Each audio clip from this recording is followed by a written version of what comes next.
Under the merciless sun of Colorado Territory, Marcus Kane rode with a slow, steady rhythm, dust lifting with every step of his horse. He'd been trailing a lost steer for half a day, the tracks gone soft in the cracked earth. The silence out here was sacred, broken only by the faint creak of leather, the whine of wind, and the occasional call of a distant hawk.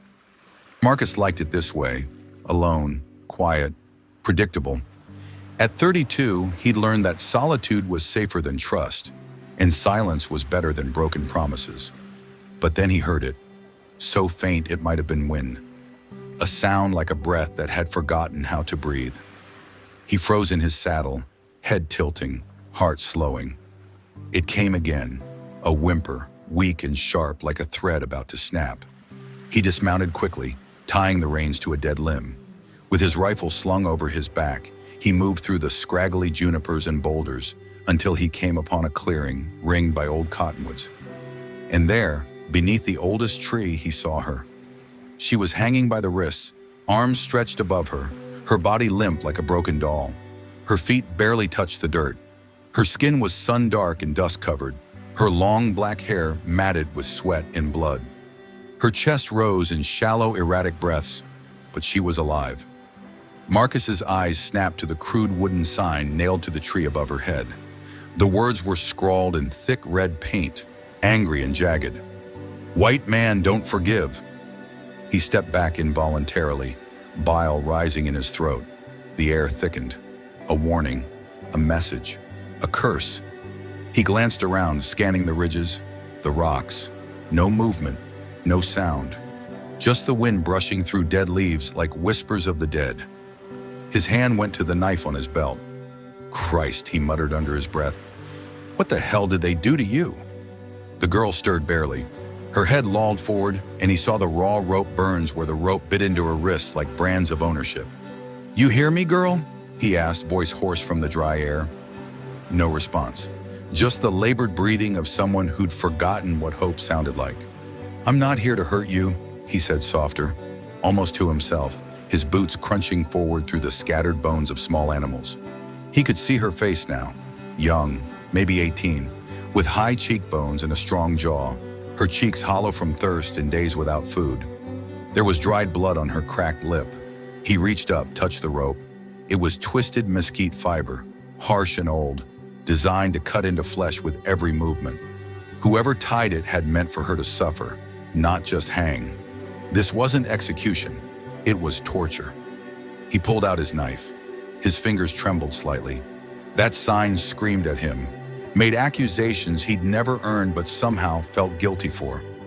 It made him hesitate, made him question whether cutting her down would make him complicit in something he didn't understand. But she groaned again, a sound so broken it might have been her soul trying to escape, and that undid him completely. "Damn all of them," he whispered, blade slipping into the rope. "I ain't that kind of man." With one firm slice, the rope gave way. She fell forward, and he caught her just in time, her body crashing into his arms.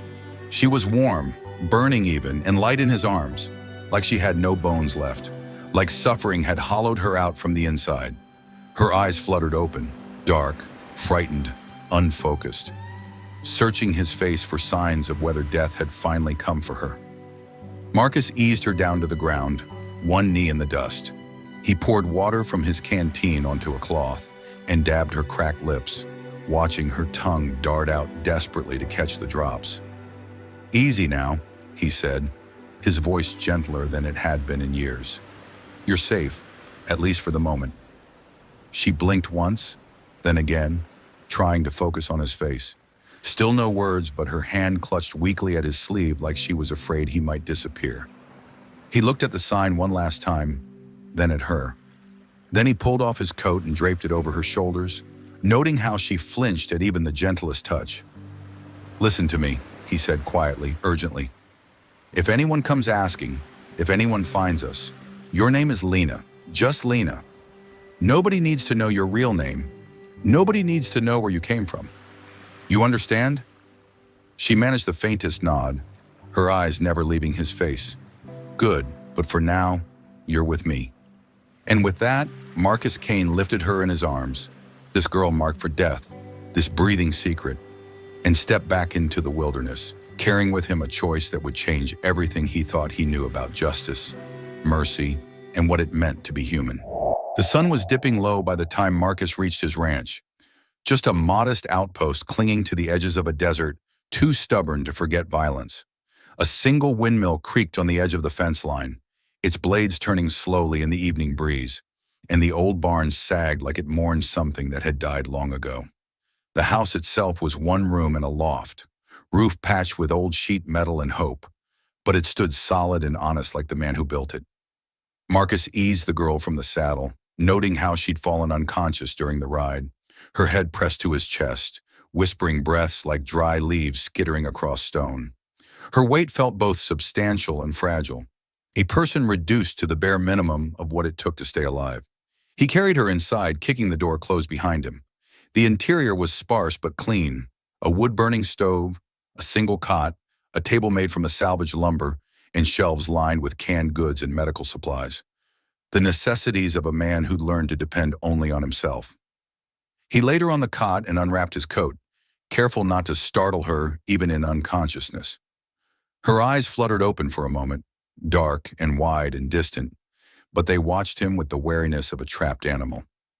The lantern flickered against the walls as he poured water into a metal basin and set it near her feet. He grabbed clean cloths from a shelf and knelt beside her, taking stock of the damage. Her legs were bruised, scraped, one ankle swollen to twice its normal size.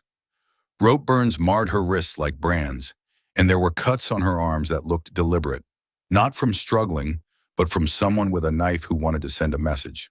"I ain't going to hurt you," he said, more to break the oppressive silence than to expect any reply. "Just cleaning up a bit. See how bad things are." He dipped the cloth into the warm water and wrung it out. Then slowly, reverently, he took her right foot and placed it in the basin. She flinched just barely, a small intake of breath that told him she was more awake than she appeared. He paused, waited. When she didn't pull away, he began to wash the dust and blood from her skin, his movements gentle, precise, like he was handling something sacred that might break if he wasn't careful. The water turned red and brown, then black. Layers of suffering washed away to reveal skin that was younger and softer than the desert had any right to allow. He worked in silence, careful not to meet her gaze for too long, though he felt it on him constantly, like a blade drawn halfway from its sheath, unsure whether to strike or surrender. Her lips parted once, as if to speak, but no sound came, just a small movement that might have been the beginning of a word she'd forgotten how to say.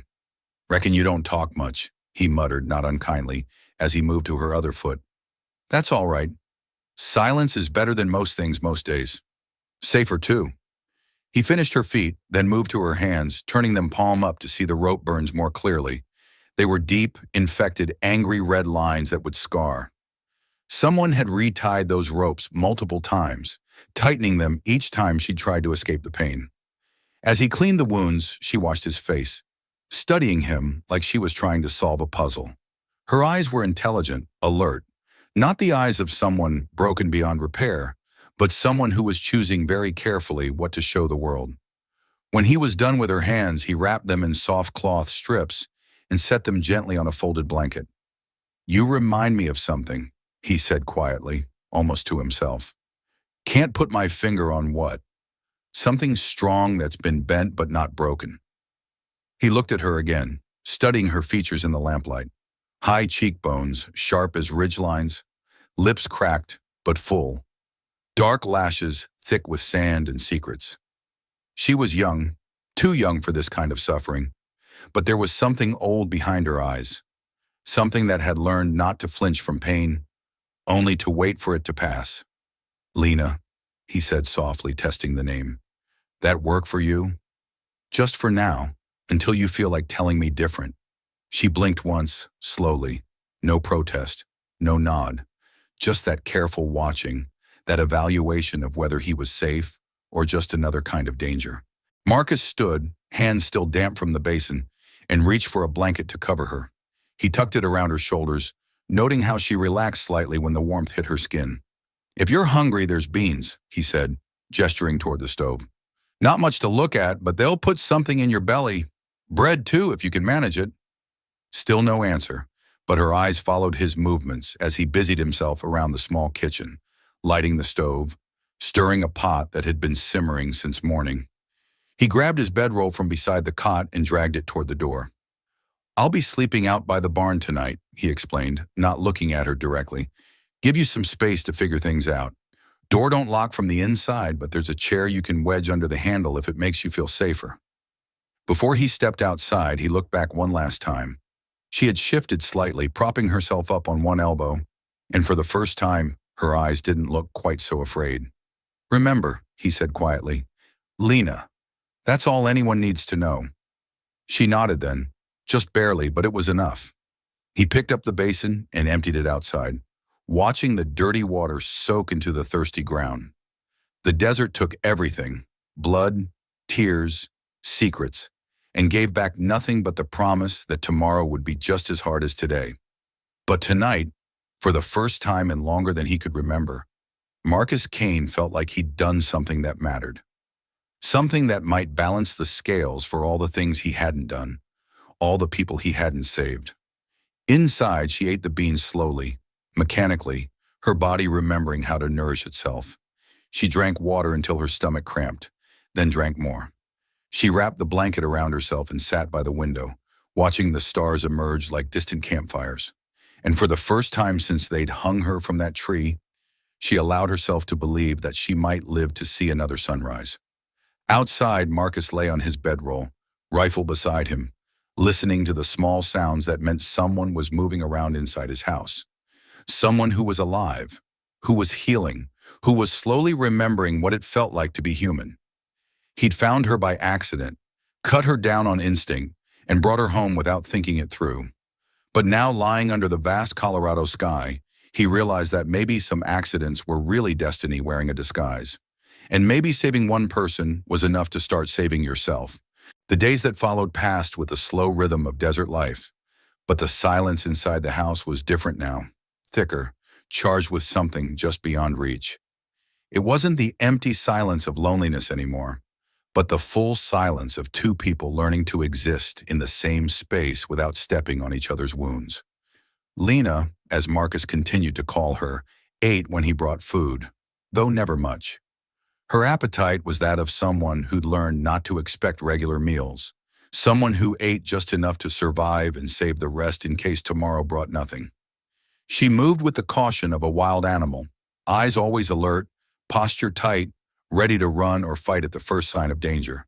She never spoke, but he caught her watching him when she thought he wouldn't notice, studying his movements, his habits, trying to understand what kind of man had pulled her down from that tree and asked for nothing in return. At night, Marcus left her the cot and took to the barn, his rifle beside him and his ears tuned to every sound that might mean trouble. He told himself it was to give her space, to let her heal without the weight of obligation or fear. But the truth was more complicated than that. He was afraid, not of her, but of what her presence meant. That sign on the tree still burned in his mind like a brand. "White man don't forgive." Whoever wrote those words had meant for her to die slow and public, and whoever they were, they might still be coming. It was 3 mornings later when he first saw the boot print, pressed into the soft earth near the water trough. Slightly smaller than his own, newer, and angled toward the barn like someone had been watching, waiting, planning. Marcus squatted beside it in the hard-packed dirt and studied the heel. Military issue. Cavalry. The print was fresh, no more than a few hours old, which meant someone had been here in the dark while he slept.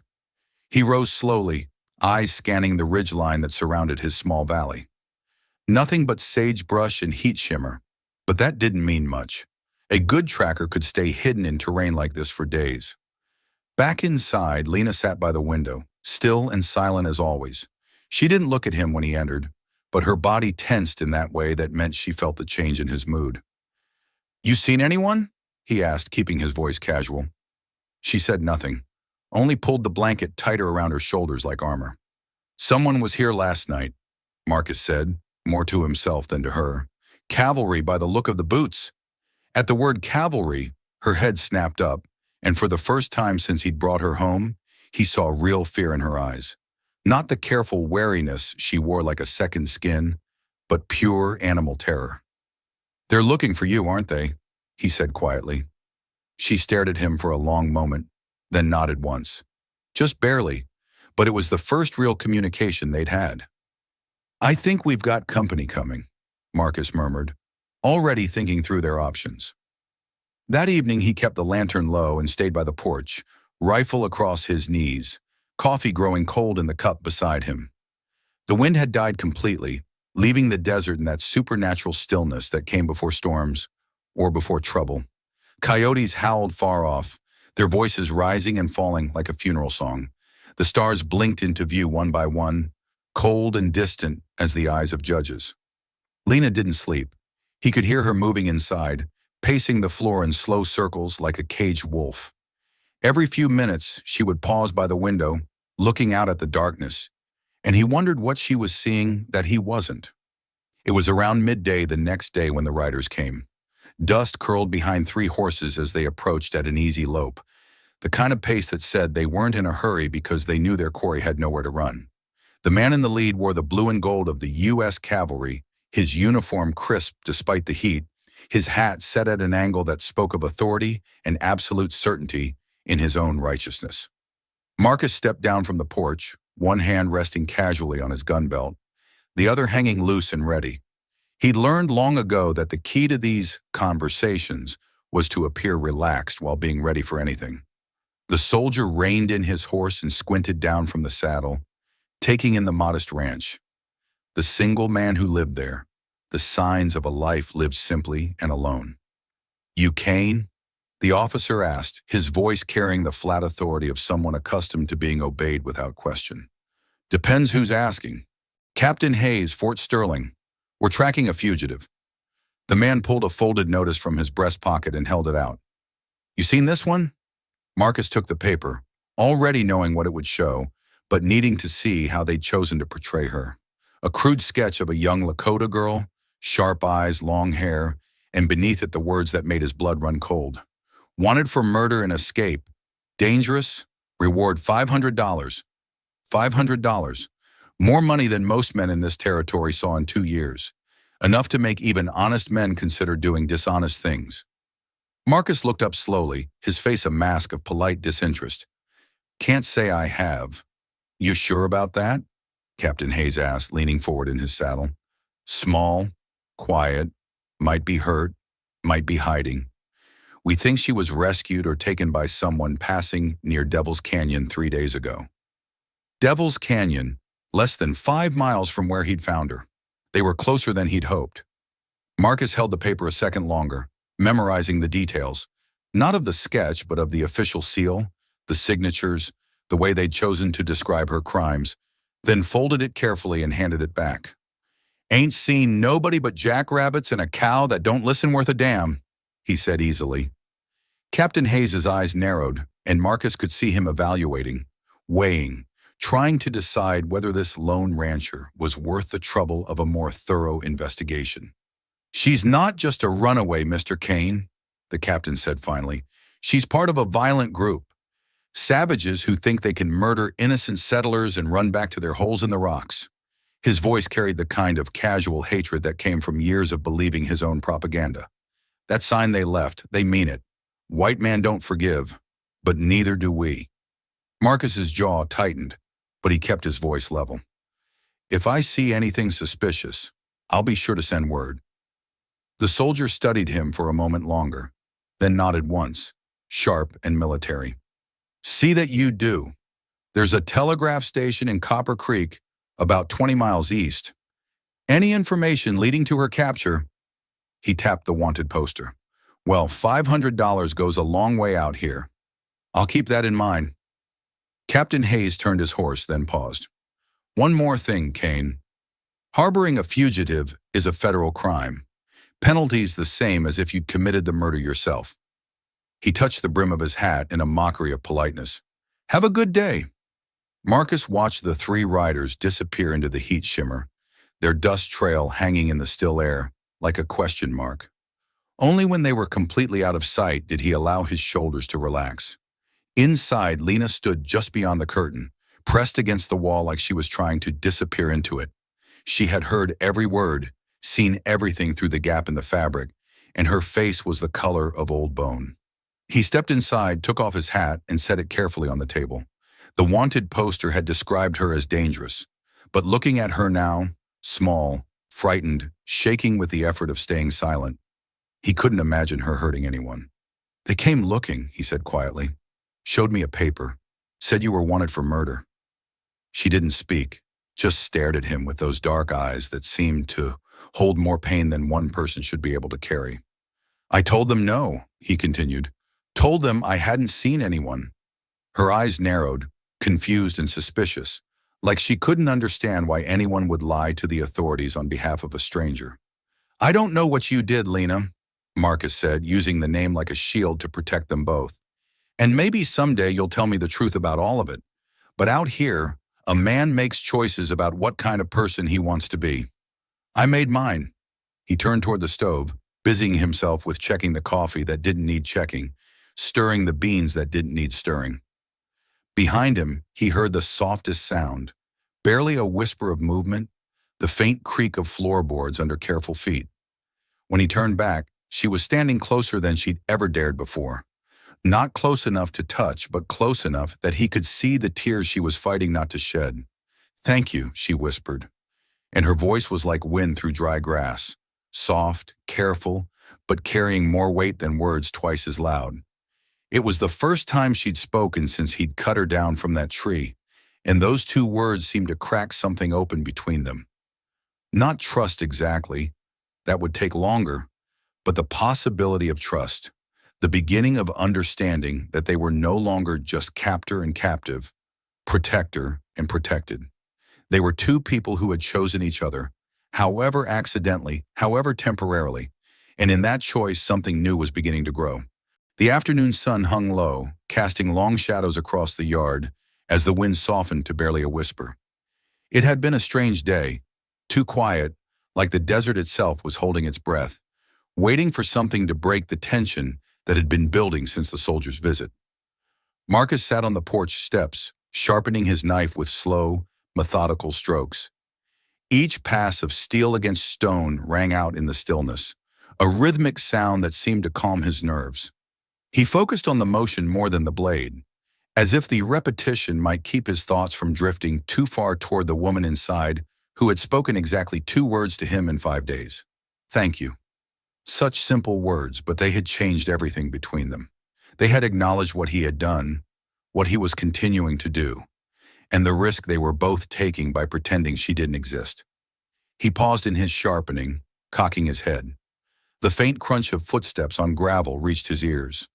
Not the heavy tread of boots, but something lighter, more careful, human, but trying not to be heard. He looked up from his knife and felt his breath catch. Lena was outside. It was the first time she had stepped beyond the threshold on her own since he'd brought her home. Her bare feet touched the earth tentatively, like she was testing whether it would still hold her, whether the open sky would fall on her head the moment she left the safety of walls and roof. The woven blanket he'd given her hung from her shoulders, trailing behind her like a second skin. She wore one of his old shirts, too large for her frame, hanging nearly to her knees, and a pair of pants cinched tight with rope. She looked fragile and strong at the same time, like something that had been broken and was slowly learning how to be whole again. She walked slowly, her steps uneven but determined, toward the far end of the yard where the barn stood sentinel against the desert. Marcus set his knife aside carefully, not moving otherwise. He watched her with the careful attention of someone who understood that this moment was important, that whatever was happening couldn't be rushed or interfered with. She looked smaller in the full light of day, more vulnerable, but something in the way she moved had changed. She wasn't escaping. She was reclaiming something, taking back space that belonged to her by right of breath and blood and the simple fact of being alive. She reached the bare patch of dirt near the barn, a place where the wind had swept clean all debris, leaving nothing but smooth earth like a blank canvas waiting for meaning. There she knelt carefully as if kneeling before something sacred, and let the blanket fall to her elbows. Her fingers moved with purpose as she picked up a stick, just a broken piece of cottonwood, nothing special, and began to draw in the dust with quick, sure strokes. Only then did Marcus rise. He walked over slowly, his boots deliberately loud on the hard-packed earth, giving her plenty of warning. He stopped several feet behind her, close enough to see what she was creating, but far enough away that she wouldn't feel trapped. In the dirt, she had drawn a bird. But this wasn't the simple sketch of a child or the rough outline of someone with no artistic skill. This was the work of someone who had been taught, someone who understood symbols and their power. The bird's wings were stretched wide, caught mid-flight, every feather carefully etched into the earth. But flames encircled it like a burning crown, rising from below and reaching from above, turning flight into a battle between freedom and destruction. The lines were bold and sharp, etched with a tension that made the simple drawing seem to move even as he watched. The bird looked alive and in agony, its wings angled upward as though trying to escape the fire that surrounded it, or perhaps trying to rise with it, to transform the flames from destroyer to lifter. Marcus had seen war. He had seen symbols carved into rifle stocks and burned into the skin of both the living and the dead. But this was something older, something that came from a place deeper than hatred or politics or the simple desire to mark territory. This was prayer made visible, pain given form, a cry that had been carved into the earth because it was too big to be held inside one person's chest. He squatted beside her slowly, his voice low and respectful. "What's that mean?" Lena didn't look up. Her face remained still, eyes focused on the drawing as if she was seeing more than just lines in the dirt. For a long moment she said nothing, and he thought maybe she had returned to her silence, that the 2 words she'd spoken earlier had been all she could manage. Then she spoke, her voice dry and cracked like riverbeds in midsummer, like someone who had forgotten how to use words for anything but pain. "Bird in fire," she said simply. "My people's sign." Marcus remained silent, understanding instinctively that this was not a conversation but a sharing, that his job was to witness, not to question. She tapped the center of the bird with her stick, the point touching the heart of the creature caught between earth and sky. "This was my father's symbol, our family. We painted it on tents, carved it on bows, stitched it into clothing." Her voice grew softer, more distant. "Always flying, always fire." He said it meant that life was struggle, but struggle could make you rise higher than you ever thought possible. Marcus could feel the tension in her body, the way her shoulders pulled back, the tightness in her jaw. She was bracing for something, preparing to let out words that had been locked inside her for too long. "They came, soldiers, white coats, last spring," she continued, her words coming slowly, carefully, like she was walking through a field of broken glass. "Said we had to move, far away to dry place. No food, no water, no hope. Said we were dangerous." She paused and her stick trembled in her hand. "We said no. We stay. We fight." Her voice thinned to almost nothing. "They burned everything, killed my mother while she prayed. My 2 brothers died protecting the children. The old ones burned alive inside the council tent." She stopped, swallowed hard. "They saved my father for last. Hung him from the pole where our sacred fire used to burn. Made sure I watched." Marcus clenched his fists slowly, his jaw tight. Something old and angry stirred in his chest, not just at the story she was telling, but at the knowledge that stories like this were being told all across the territory, that the peace everyone talked about was built on graves that no one wanted to count.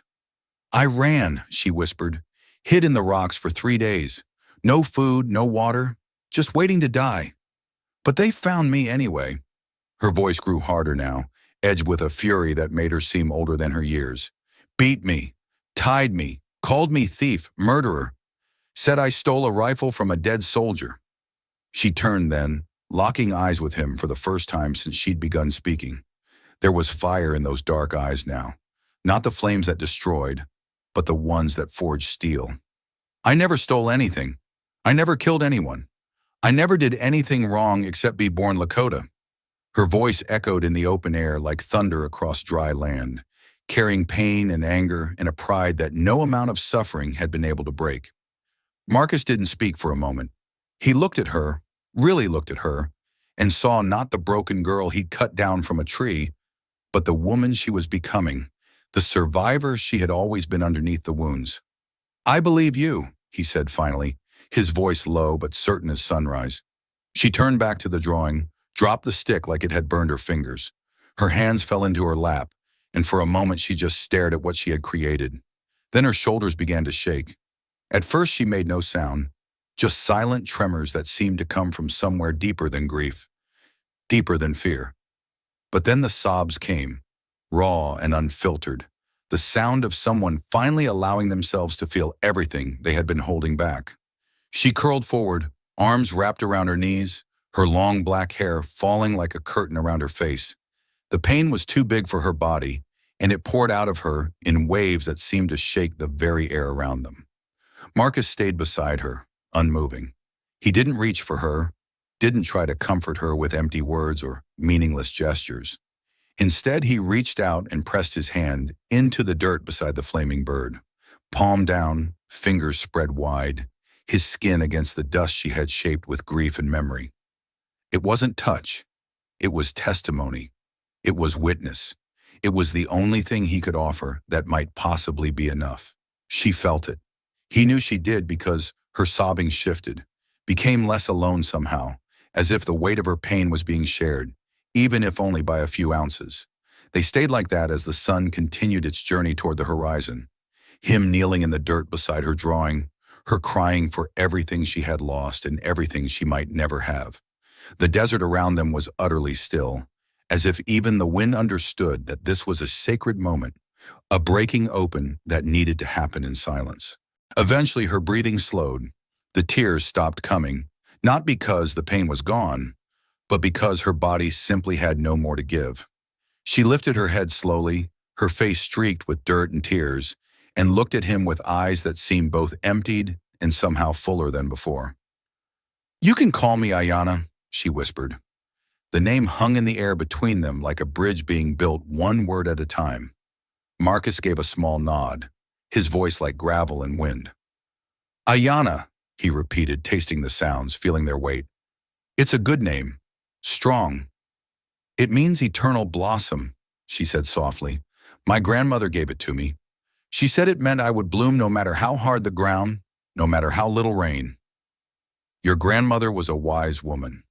They sat together in comfortable silence as the sun slid behind the ridge, painting the sky in shades of red and gold. The flaming bird in the dirt faded into shadow, but its meaning remained, carved now not just in earth, but in the space between two people who were slowly learning to trust each other.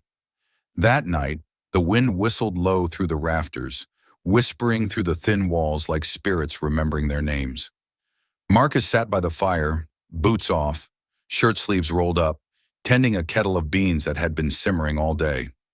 Ayanna stood by the window, arms folded around herself, watching the night settle over the desert like a blanket. The silence between them no longer felt like a wall. It was something gentler now, not empty, but full of possibility. She turned suddenly, as if she had been gathering courage all evening for what she was about to say. "You want to know the truth?" she asked. Marcus looked up from the pot, his spoon pausing mid-stir. He nodded once, careful not to press her with words when she was finally ready to speak. She walked slowly to the table, sat across from him in the chair that was becoming hers by habit, if not by right. Her voice was quiet but clear, like water running over stones. "My father was a peace chief," she began. "Our band was small, maybe 60 people. We traded with settlers, learned English, even went to the mission church sometimes. We had rules about boundaries, about staying away from the cattle trails. We wanted to live." Marcus listened, his face unreadable but focused, understanding that this was not just a story, but a trust being offered. "Last winter," she continued, "a white woman was found dead near our hunting grounds. Throat cut, blood everywhere. Her husband said it was us. Said we'd murdered her for her jewelry, her horse." Her fingers tensed around the edge of the table. "But it wasn't true. She died because her husband killed her. Everyone in town knew. The sheriff, the preacher, even the shopkeeper. But they needed someone to blame, and we were convenient. Her eyes found his across the small table, and he saw in them not just pain, but a fierce intelligence that had survived everything they had done to her. The soldiers came, but not alone. Ranchers, townsmen, even some of the church people. They said they were bringing justice, but they brought torches and rope instead. She swallowed hard, her voice growing thinner. They burned our camp while children slept, shot my brothers while they tried to surrender. My mother died holding the prayer beads the mission priest had given her, still believing their God would save her. Marcus lowered his eyes, understanding now why she flinched whenever he moved too quickly, why she watched the horizon like it might sprout enemies at any moment. They found me 3 days later, hiding in a cave up in the rocks. I had my father's knife, not to fight, just because it was all I had left of him. But they said I was planning revenge, said I was dangerous. Her voice cracked slightly. They tied me up, beat me, asked me questions I couldn't answer. Where are the others hiding? Where did we bury the stolen gold? How many more warriors were coming? She looked directly at him then, her dark eyes blazing with a fire that made her seem older than her years. There were no others. There was no gold. There were no warriors coming. There was just me, and I was trying not to die. The silence after her words was heavy, weighted with truth and tragedy, and the kind of injustice that made good men question everything they thought they knew about civilization. They took me to that tree where you found me, she continued, her voice barely above a whisper now.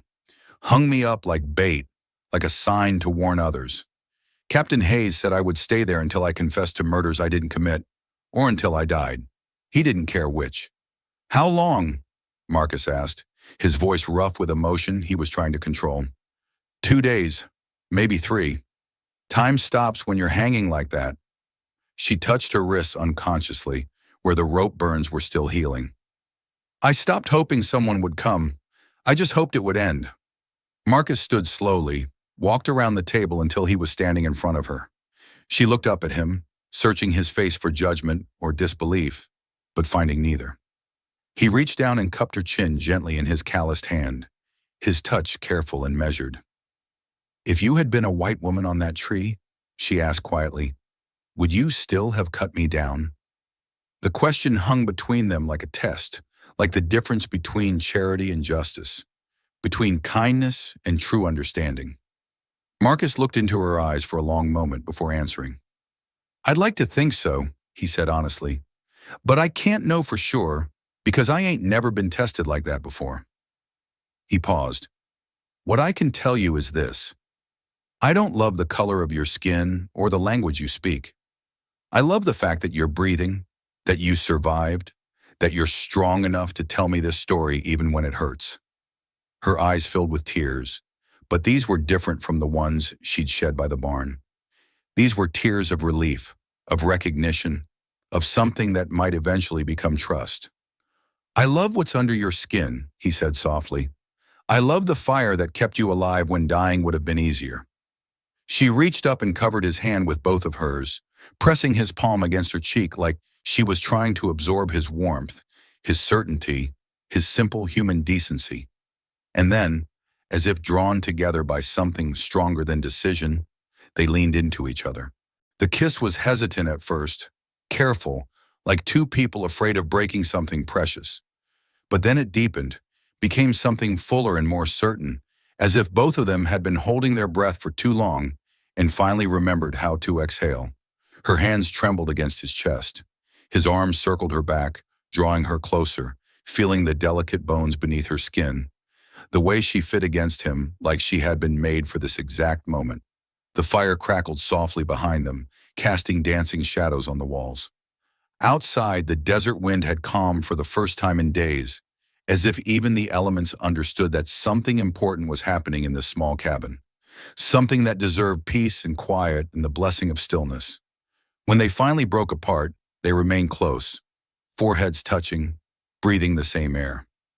I don't know what happens next, Marcus whispered. Neither do I, Ayana replied. But for the first time since they burned my village, I want to find out.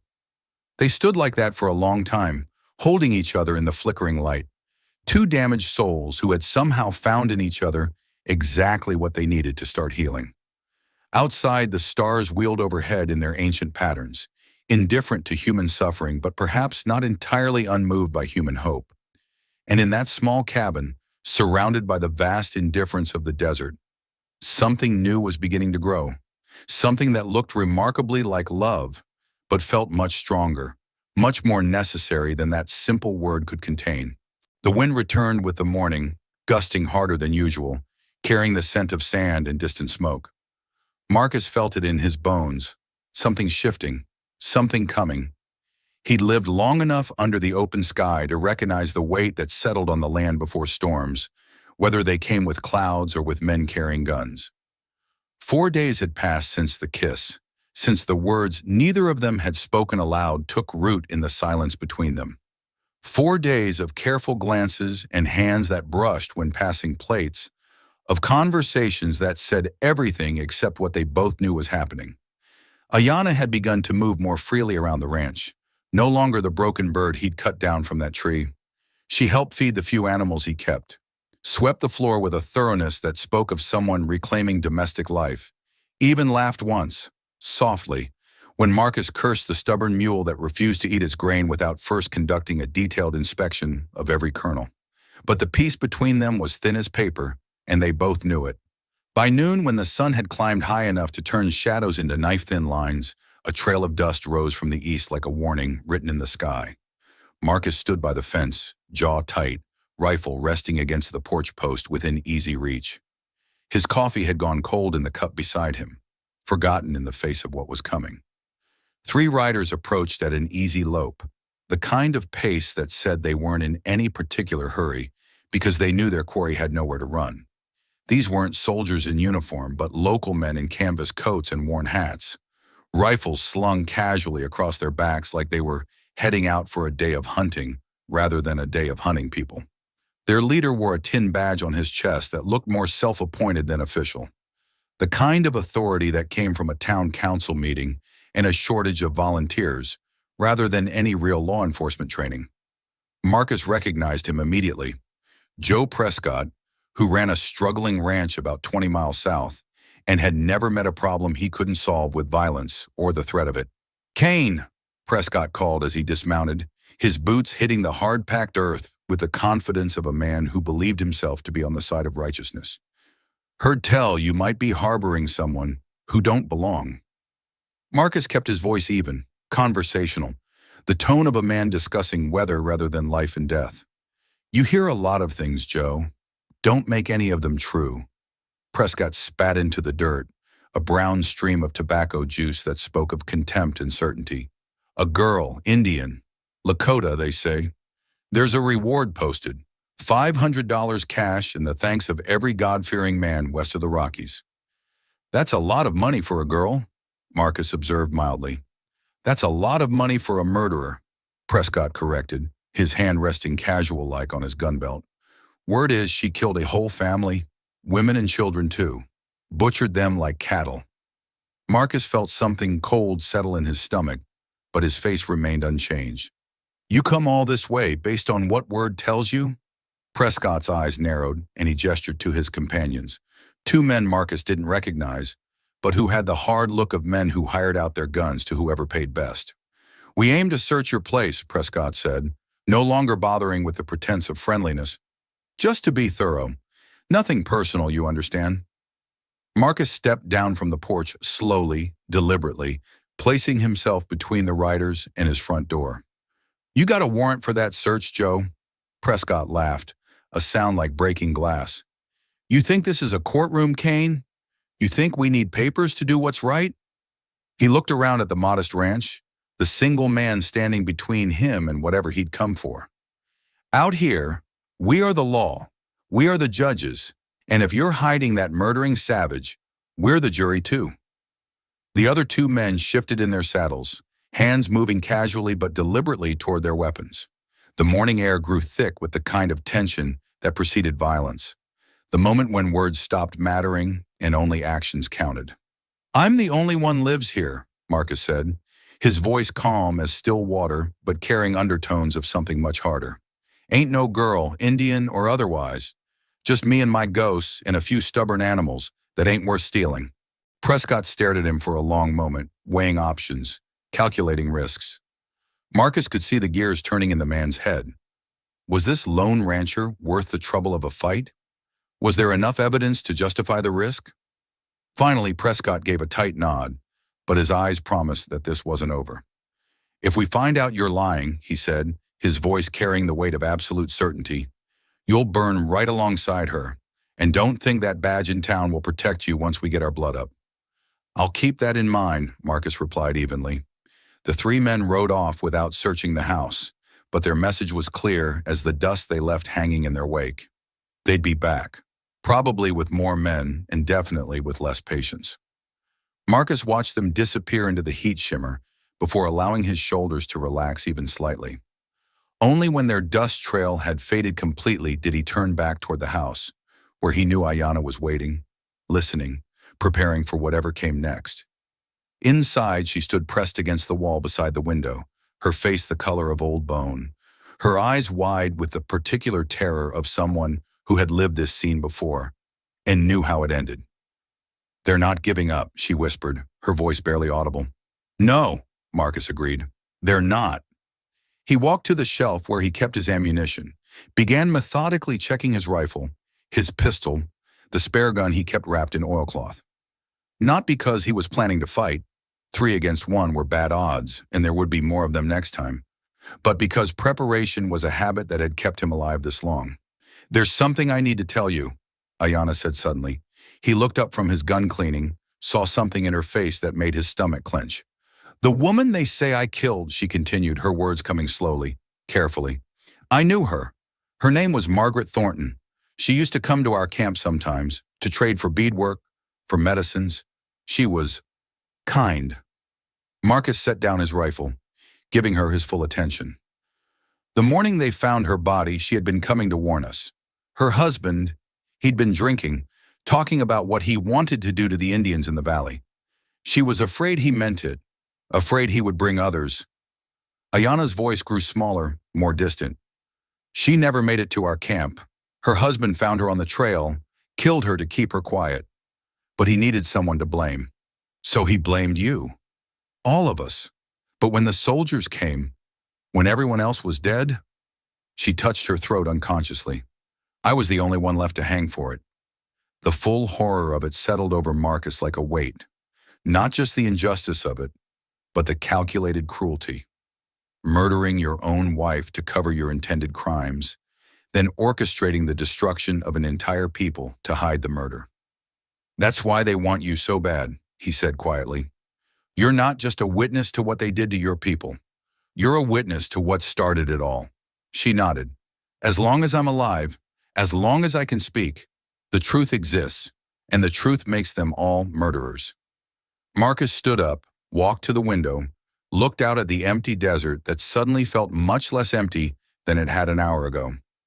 "We can't stay here," he said finally. "I know. If we run, they'll chase us. If we stay, they'll come back with enough men to burn this place down around us. I know that too." He turned back to her, saw in her face not the broken girl he'd rescued, but the woman she was becoming, someone who understood the stakes, who was prepared to face whatever came next. "There's a place," he said slowly, "past the border, down in the territory. Some say there are still free bands living in the Black Hills, people who never surrendered, never came into the reservations." He paused. "It's a long way, dangerous, and we might not make it." Ayanna stepped closer to him, close enough that he could see the flecks of gold in her dark eyes, close enough to feel the heat from her skin. "Will you come with me?" she asked softly. The question hung in the air between them, weighted with everything they'd shared and everything they might lose. Marcus reached for her hand, took it in both of his, felt the calluses on her palms from the work she'd been doing around his ranch, felt the way her fingers trembled slightly despite her outward calm. "I want to live," he said quietly.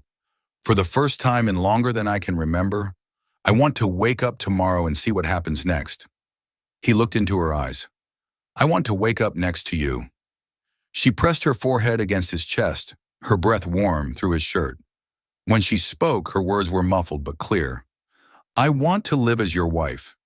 The words hit him like a physical blow, not because they were unexpected, but because they carried so much weight, so much hope, so much trust in a future that might not exist past the next sunrise.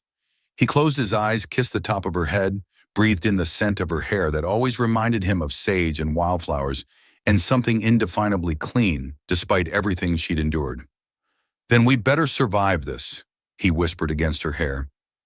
That night, they made their preparations in silence, moving around each other with the careful efficiency of people who understood that their lives might depend on details: which clothes to pack, how much ammunition to carry, what supplies were essential, and what was merely comfort. Marcus wrapped his few valuables in oilcloth, checked and rechecked his maps of the territory to the south. Ayanna sewed pockets into her skirt for hiding small items, prepared packets of herbs that might mean the difference between life and death if one of them was wounded. They didn't speak of love or futures or the promises they'd made to each other. Those words were too precious to waste on air when action was what would keep them breathing. But as they worked, their hands touched. Their eyes met. And in the space between preparation and departure, something was being built that was stronger than words anyway.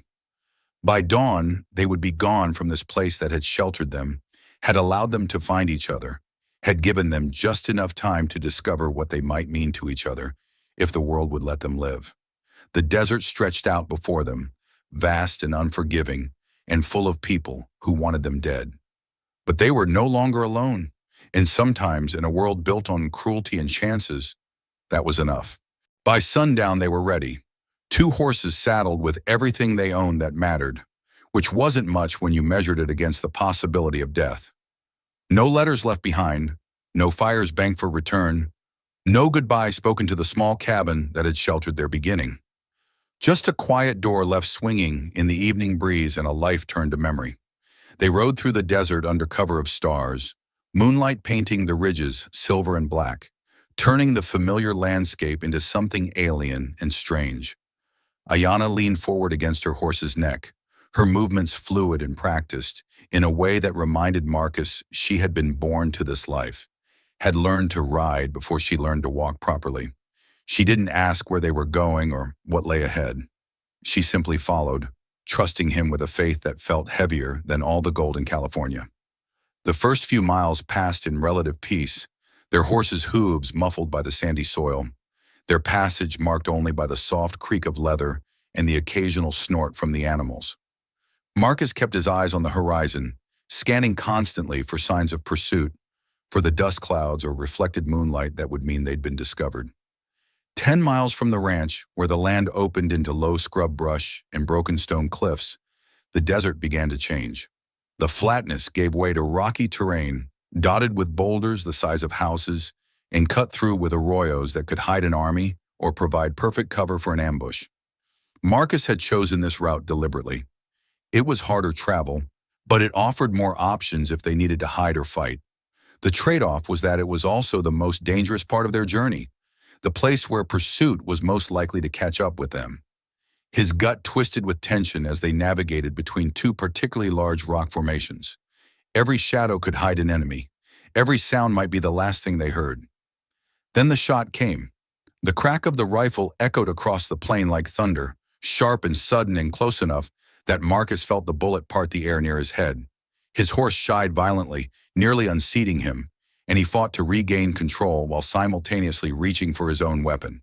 "Ayanna!" he shouted, but she was already moving, sliding from her horse with practiced grace and diving for cover behind the nearest boulder. A second shot followed the first, this one shattering rock inches from where she'd been standing. Fragments of stone sprayed across the desert floor like deadly hail. From the ridgeline above them, muzzle flashes bloomed like deadly flowers. 2 shooters, maybe 3, positioned to catch them in a crossfire with nowhere to run. Marcus threw himself from his saddle, landing hard but rolling to absorb the impact. His rifle was still in its scabbard on the panicked horse, but his pistol was in his hand, though at this range it would be nearly useless against men with long guns and high ground. "How many?" Ayanna called from behind her boulder, her voice steady despite the bullets that continued to snap and whine around them. At least two, Marcus replied, trying to spot their attackers in the confusion of shadows and moonlight. Maybe more. Another shot rang out, this one from a different position, confirming his worst fears. They were outnumbered, outgunned, and caught in the open with minimal cover. But as he watched Ayana move from rock to rock with the fluid grace of someone who had learned to fight for her life long before she met him, Marcus realized they had one advantage their enemies didn't expect. They had nothing left to lose. "Can you see them?" he called. "Two on the ridge," she replied, pointing toward a cluster of rocks about 50 yards above them. "One more behind us, trying to circle around." Marcus cursed silently. Classic cavalry tactics. Pin the enemy down with fire from above while sending flankers to attack from behind. Whoever these men were, they knew what they were doing. "We can't stay here," he said. "They'll pick us off one by one." The rocks, Ayana pointed toward a narrow gap between two cliff faces about 30 yards to their left. "We can reach it if we move together." Marcus looked at the gap, calculated distances and angles, and the likelihood of making it across open ground under fire. The odds weren't good, but they were better than staying put and waiting to die. "On three," he said. "One, two." They broke cover together, running low and fast across the broken ground. Bullets kicked up dirt around their feet, one passing so close to Marcus that he felt it tug at his shirt. Behind them, their abandoned horses screamed and bolted, taking with them most of their supplies and all of their backup ammunition. Somehow they reached the gap between the rocks, throwing themselves into the narrow opening just as another volley of shots peppered the stone where they'd been standing. The space was barely wide enough for one person, extending back into the cliff face like a natural hallway carved by centuries of wind and water. It was protection, but it was also a trap. If their pursuers decided to wait them out, they'd eventually die of thirst or be forced to surrender. Marcus pressed his back against one wall, trying to catch his breath while listening for sounds of their enemies moving closer. Beside him, Ayana checked her own weapon, a small pistol he'd given her, along with the knife that had belonged to her father. "You hit?" he asked quietly. "Number you?" "No." He looked at her in the dim light filtering through the gap. "I'm sorry. This is my fault. I should have seen this coming, should have taken a different route." She turned to face him, her dark eyes fierce even in the shadows. "This is not your fault. This is the fault of men who think they can hunt human beings for sport." A voice echoed from outside their hiding place, magnified and distorted by the rock walls. "Kane, we know you're in there." It was Joe Prescott's voice, filled with the confidence of a man who believed he held all the advantages. "Send out the girl, and we might let you live." Marcus didn't respond. There was nothing to say that wouldn't give away their exact position or reveal information their enemies could use. "She's a murderer, Kane," Prescott continued. "Killed innocent people. You're harboring a savage." Still, Marcus remained silent, but he felt Ayana tense beside him, felt the old pain and anger rise in her like a tide. "Don't," he whispered, putting a hand on her arm. "Don't let him make you do something stupid." "We can wait all night," Prescott called. "Got plenty of water, plenty of ammunition, but you're trapped in there like rats. How long you think you can last without water?" As if in response to his words, Marcus felt his mouth go dry. They had no water, no food, no way out except the way they'd come in. And Prescott was right. They couldn't last long in this heat without water. But as he looked around their small sanctuary, Marcus noticed something Prescott couldn't see from outside. The gap didn't just end in a wall. It curved, disappearing into darkness that might mean a way through the rock, a passage that could lead them out on the other side of the cliff. "Stay here," he whispered to Ayana. "Keep watch. I'm going to see if there's another way out." "Marcus, trust me." He moved deeper into the gap, following the curve of the rock walls as they narrowed and twisted like the interior of a seashell. The darkness was complete, forcing him to navigate by touch alone, his hands tracing the smooth stone as he felt his way forward. The passage seemed to go on forever, sometimes so narrow he had to turn sideways to squeeze through, sometimes opening into chambers large enough to hide a dozen people. But gradually, he began to see the faintest hint of light ahead, not the silver of moonlight, but the warmer glow that meant the passage really did lead through the cliff. He made his way back to Ayana as quickly as silence would allow, finding her crouched at the entrance to their hiding place, pistol ready, watching for any sign that their enemies were preparing to rush their position. "There's a way through," he whispered. "Comes out on the other side of the ridge. We can get behind them." Her eyes lit up with understanding. Not escape, counterattack. "How long?" she asked. 10 minutes, maybe 15. Can you keep them talking that long?" She smiled then, and in that smile he saw not the frightened girl he'd rescued, but the warrior she'd always been underneath. "Leave that to me," she said. As Marcus began to make his way back through the passage, he heard Ayana's voice ring out clear and strong from behind him. "Joe Prescott," she called. "You want to talk about murder? Let's talk about Margaret Thornton." Even from inside the rock passage, Marcus could hear the sudden silence that followed her words. She'd just changed the entire game, turning hunter into hunted with a single sentence. He smiled grimly and pressed forward through the darkness, toward whatever waited on the other side. The passage seemed shorter this time, perhaps because he knew where he was going, perhaps because urgency made every step more certain. When he finally emerged on the far side of the ridge, the moon had moved enough to change the angle of the shadows, giving him cover he hadn't expected. Below him, he could see their attackers, 3 men positioned exactly where he'd thought they would be, all facing toward the gap where Ayana was hidden. They were so focused on their prey that none of them were watching their backs. Marcus made his way down the slope as quietly as possible, using every rock and bush for cover, his pistol ready but hoping he wouldn't need to use it. 3 against 1 was still bad odds, but surprise could level the field considerably. He was within 20 feet of the nearest man when Ayana's voice rang out again, this time telling the story Marcus had heard in his cabin. The real story of Margaret Thornton's death, the truth that made these men murderers instead of heroes. The effect was electric. The 3 men began arguing among themselves, their voices rising, their attention completely diverted from watching for threats. Marcus struck then, fast and silent, taking down the nearest man with the butt of his pistol before the others even realized they were no longer alone. The second man turned just in time to catch Marcus's fist in his face, dropping him like a stone. The third, Joe Prescott himself, managed to bring his rifle around, but Ayana's shot from the rocks above took him in the shoulder, spinning him around and sending his weapon flying into the darkness. In the sudden silence that followed, Marcus stood over the 3 unconscious or wounded men, breathing hard, his heart pounding with the aftermath of violence. "It's over," he called to Ayana. She emerged from the rock gap like a ghost materializing from stone, moving quickly to join him among their defeated enemies. "What do we do with them?" she asked. Marcus looked down at Joe Prescott, who was conscious but holding his wounded shoulder, his face pale with pain and shock. "We leave them," Marcus said finally. "Take their horses, their water, their ammunition.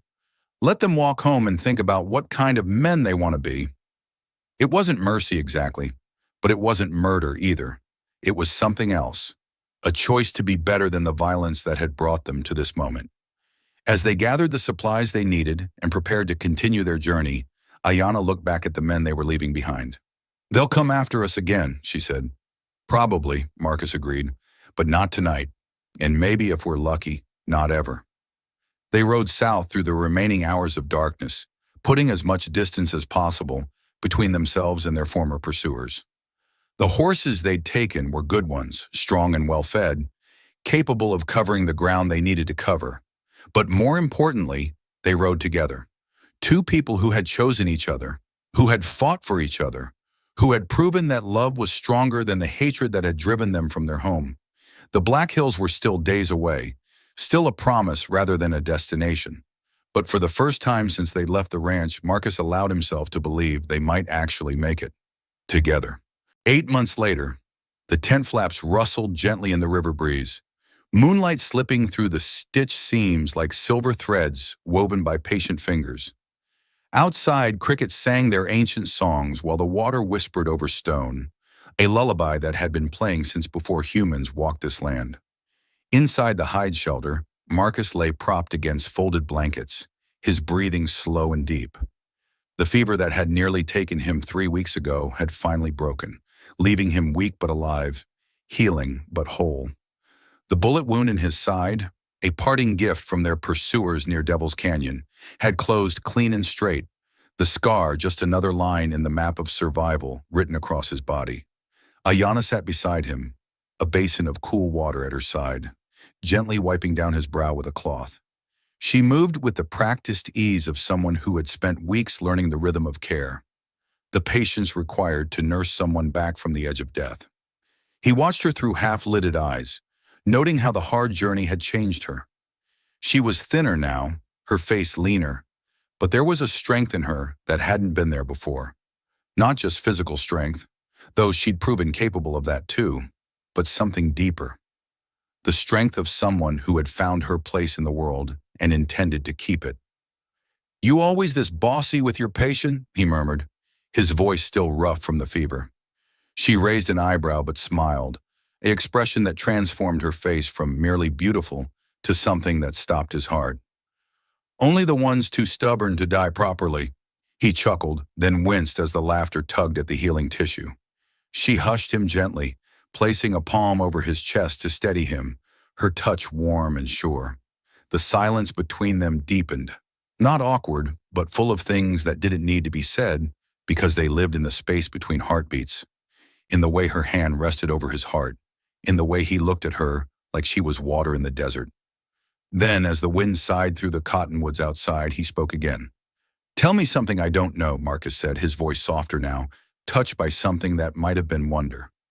Ayanna looked down at her hands, hesitating. They had shared everything: stories, fears, bodies, the terrible intimacy of fighting for their lives together. But there was one secret she had been carrying, one change happening inside her that she had barely dared to acknowledge even to herself. She reached for his hand and guided it to rest against her belly, just below her ribs, where her doe-skin dress had begun to fit differently, where her body was changing in ways both ancient and miraculous. "I'm carrying your child," she said quietly, the words falling into the silence like stones dropped into still water. Marcus went very still. His eyes searched her face, looking for doubt or fear or regret, but finding only a quiet certainty that took his breath away. "How long have you known?" he asked, his voice barely above a whisper. 6 weeks, maybe 7. I wanted to be sure before I told you." She covered his hand with both of hers, pressing it more firmly against the slight swell that was just beginning to show. "I wanted to be sure we would both live to see it born." He closed his eyes for a long moment, and when he opened them again, there was something new there. Not just love, but a kind of fierce protectiveness that she had never seen before. "A baby," he repeated, tasting the word like it was a prayer in a language he was just learning to speak. "Are you pleased?" she asked, and for the first time since she'd started speaking, uncertainty crept into her voice. Instead of answering with words, he pulled her down until she was lying beside him, her head on his shoulder, his arms wrapped around her, and the new life they had created together. They lay like that for a long time, listening to the water and the wind and the steady beating of each other's hearts. 5 months later, the small cabin they had built near the river's bend stood solid and square, made from pine logs and chinked with mud and hope. It wasn't much: one room with a sleeping loft, a stone fireplace, windows made from real glass Marcus had traded for in the nearest settlement. But it was theirs in a way that felt different from ownership. It felt like home. In the shade of the covered porch, Ayanna sat in the rocking chair Marcus had carved for her belly now round and full with 7 months of pregnancy. Her hands moved in the ancient rhythm of sewing, creating a tiny shirt from soft cotton fabric while humming a Lakota lullaby her grandmother had sung to her. The work was careful, meditative, each stitch a small prayer for the health and happiness of the child who would wear it. Her movements had slowed as the pregnancy progressed, but there was a contentment in her that Marcus had never seen before, a sense of rightness that seemed to radiate from her like heat from a fire. Beyond the garden they had planted together, Marcus worked with a young Mustang he was training, his voice low and patient as he murmured commands and encouragement. Every so often he would glance back toward the porch, catching sight of her silhouette through the light curtains, and every time his face would soften into an expression of such tenderness that it made her heart skip. The cabin around them bore no trophies from their former lives. no reminders of the violence they had fled. Instead, the walls held bundles of medicinal herbs, two precious books, and a cradle that Marcus had been carving in the evenings, working by lamplight to create something beautiful for their coming child. One evening, as the sun painted the sky in shades of red and gold, Ayana walked down to the river's edge, following the path she had worn smooth with daily visits. The current moved slowly here, pooling in eddies that reflected the changing sky like mirrors made of water. She stepped carefully into the shallows, her bare feet finding purchase on the smooth stones, and let the cool water flow around her ankles. The baby kicked inside her, strong and active, responding perhaps to the movement or the change in temperature. She laid both hands over her belly, feeling the solid reality of the life growing inside her, the flutter and kick of tiny limbs, the miracle of creation that was happening without her conscious effort. "Little one," she whispered to the water and the sky, and the child who would soon join them in this harsh, beautiful world. "Your father, he didn't just save me, he chose me. He chose us, and now we get to choose what comes next." Behind her, footsteps padded across the grass. Marcus came to stand beside her in the shallows, their fingers finding each other without need for words or invitation. His work-roughened hand encompassed hers, and she felt the calluses earned from building their life together, the small scars from learning to farm and build and create rather than just survive. Together they watched the river drift under the emerging stars, the water carrying away the last light of day and bringing with it the promise of tomorrow. 2 months later, the labor pains started just before dawn, gentle at first like distant thunder rolling across summer plains, then building into waves that crashed over Ayana with increasing intensity. She had been expecting them, had felt the child settling lower in her belly for days, had noticed the way her body was preparing itself for the work to come. Marcus moved around their small cabin with quiet efficiency, water boiling on the stove, clean cloths laid out on the table, everything prepared as Sarah, the Lakota midwife, had instructed during her visit the week before. Sarah had traveled 4 days from her own settlement to be with them, bringing with her generations of knowledge about bringing life safely into the world.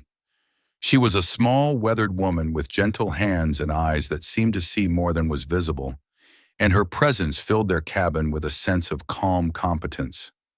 "How long?" Marcus asked for what felt like the 100th time, his worry making him pace like a caged animal. "Babies come when they're ready," Sarah replied, her voice carrying the patience of someone who had attended dozens of births. "First babies especially take their time. Could be hours yet." But it wasn't hours. As the sun reached its zenith over the Black Hills, painting their small valley in shades of gold and green, their daughter entered the world with a cry that echoed across the water like a song of victory. Ayana held her close, tears streaming down her face as she counted tiny fingers and toes, marveled at the perfect miniature features, the shock of dark hair that caught the light like silk. The baby had her mother's coloring and bone structure, but her father's gray eyes, a bridge between two worlds, a promise that love could create something entirely new. "What will we call her?" Marcus whispered, his voice thick with wonder as he touched the baby's impossibly small hand. His own fingers looked enormous beside hers, rough and scarred next to skin so new it seemed to glow. Ayana looked up at him, then down at their daughter, who had stopped crying and was now looking around with the serious expression of someone taking inventory of this new world she had entered. "Winona," she said softly. "It means firstborn daughter in my language, my grandmother's name." Marcus nodded, understanding the weight of the gift she was giving, not just the name, but the connection to her people, the promise that their daughter would know where she came from even as she created her own path forward. "Winona Kane," he said, testing the sound of it. "It's perfect. She's perfect." And she was. 10 fingers, 10 toes, lungs that could make herself heard from one end of the valley to the other, and an expression of calm alertness that suggested she was already planning her next move. As Sarah cleaned up and prepared to leave, and as Ayana dozed with their daughter at her breast, Marcus stood by the window looking out at the land they had claimed, the life they had built, the future that stretched ahead of them like an unwritten story. 2 years ago, he had been a man with nothing to lose, drifting through life without purpose or hope. Now he was a father, a husband, a man with everything worth protecting. The change was so complete it sometimes took his breath away. Outside, the river ran clear and constant, carrying away the old life and bringing with it endless possibility. The mountains stood guard over their small paradise, and the sky stretched infinite overhead, promising that there was room in this world for all kinds of love, all kinds of families, all kinds of hope. Inside the cabin, his wife and daughter slept peacefully, safe and warm, and surrounded by love that had grown from the darkest moments into something bright enough to light their way forward. It wasn't the life Marcus had planned. It wasn't the life Ayanna had been born to expect. But it was theirs, earned through blood and tears and choices made in darkness, built one day at a time with work and hope and the simple, stubborn refusal to let hatred win. And that, Marcus thought as he settled into the chair beside their bed, that was more than enough. 1 year later, the morning sun painted the valley in shades of gold and promise. Marcus stood on the porch of their cabin, watching Ayanna hang laundry on the line stretched between two cottonwood trees. Baby Winona slept peacefully in her cradle board, propped against the fence, her tiny fist curled against her cheek, dreaming whatever dreams come to children who have never known anything but love and safety. It had been 3 years since that day in Devil's Canyon when Marcus had cut down a girl marked for death. 3 years since he'd made a choice that changed everything, not just for him, but for the woman who had become his wife, for the child who was their future, for the life they had built together in defiance of a world that insisted their love was impossible. The wanted posters had yellowed and been forgotten. The soldiers had moved on to other wars, other pursuits. Captain Hayes had been reassigned to a post back east, taking with him his certainty about who deserved to live and who deserved to die.